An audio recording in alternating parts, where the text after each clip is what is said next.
That's really been quite a remarkable evening. I must say that we've honored some remarkable achievers, extraordinary work, and we only saw snippets of so much of it.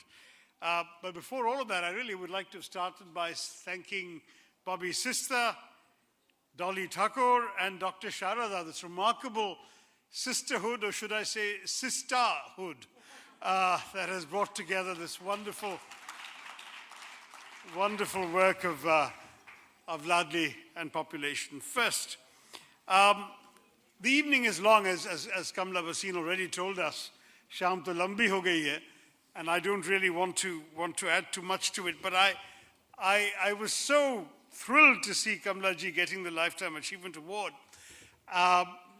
Not just because I think she reminds us all every day that all of us who believe in human rights and equality are by definition feminists. All of us share her convictions, and she's encouraged us, I believe, to remember them. One poem of hers I've been quoting for years in my speeches, particularly about girls' education, came back to mind, and I thought I'd share it with you today because it's so perfect, perfectly epitomizes why she was honored with the Lifetime Achievement Award today. मैं पढ़ना सीख रही हूँ कि जिंदगी को पढ़ सकूँ. Remember that, Kamla ji? मैं लिखना सीख रही हूँ कि अपनी किस्मत खुद लिख सकूँ. मैं हिसाब सीख रही हूँ कि अपने अधिकारों का भी हिसाब रखूँ. A fabulous idea that reminds us that when a girl studies, she's merely asserting her own basic human rights. Media, of course, is who we're honoring today. Media, I think we've talked about women and gender a lot. We haven't talked much about media. Media is, to my mind, indispensable in our democracy. There is no question that the freedom of the press is the mortar that binds together our democracy and is also the open window embedded in the bricks of our democracy.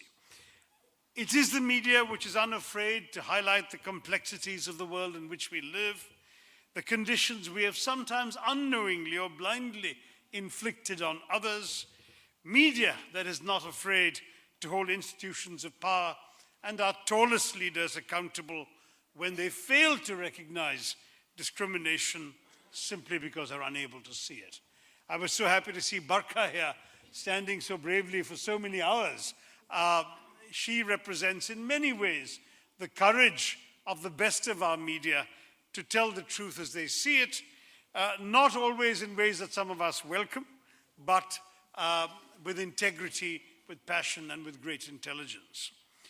It is media, I believe, that will not shirk away from telling how many more girls drop out of school because of lack of toilets than because they are poor. Or that the number of cases of rape and sexual violence against women in our country has increased by 900% since 1971. Those are official government figures. Or that a study conducted in New Delhi in 2012, just 5 years ago, found that 92% of women, 92%, that's pretty much every woman, reported having experienced some form of sexual violence in public spaces in their lifetimes. And 88% of women also reported having experienced some form of sexual harassment, including unwelcome comments of a sexual nature, whistling, leering, making obscene gestures. The fact is, these are all things we have historically, traditionally, culturally brushed under the carpet. It is really the duty of a gender-sensitive media to expose these realities, tell them that they are. Or tell us that more children of one gender, and yet there are so many inspiring stories of triumph over gender disabilities, like those of the people we've honored today, the achievers, the winners, the people depicted by them. Or like that of the Paralympian, Deepa Malik, or the 102-year-old Kuntabai Yadav, who made her village open defecation free after her 100th birthday. Or Purna Malawat, the youngest woman, the youngest girl in the world to climb Mount Everest, and the subject of a wonderful film by Rahul Bose. Or Revati Roy, who pioneered India's first all-woman taxi service. I came here, I'm proud to say, today in a cab driven by a woman driver, Anushka Gauli. And Anushka says she's part of a cooperative of 70 women taxi drivers in Mumbai whose cabs proudly sport the slogan, Woman Power. These are the stories that gender-sensitive media should and can tell to inspire our society to do better on gender equality. Fact is that media is the messenger, as Dolly Tharoor mentioned earlier in introducing me, but a messenger with power and the responsibility that comes with power. Media is a mirror that exists not to flatter, like the mirror of Snow White's wicked stepmother, but to reveal that which is and what is lacking in our society, that which is flawed and must be corrected. It is the medium through which those who have no other voice can and should find expression, as some of our award winners have shown us today. It is the channel through which injustice should be addressed, not perpetrated. Media is, to borrow from the Pinjra Tod movement in Delhi, an instrument to break out, to shatter the cage, to breathe free. Media is to break stereotypes and not to reinforce them. Whether it's advertisements for cereal or washing powder, or ads taking on the role of gender in the great battles and moments of history, the kinds of ads we've just seen and applauded today, media is also to think, to contemplate, to reform, to regenerate. Media, of course, the kind of media we've awarded today, does all of that, aspires to all of that. Sadly, not everyone in the media values truth above TRPs.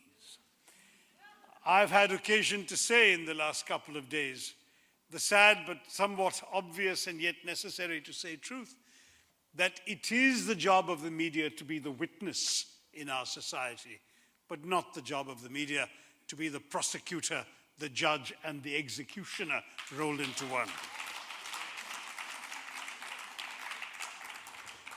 In ancient times, India put the falsely accused through Agni Parikshas, trial by fire.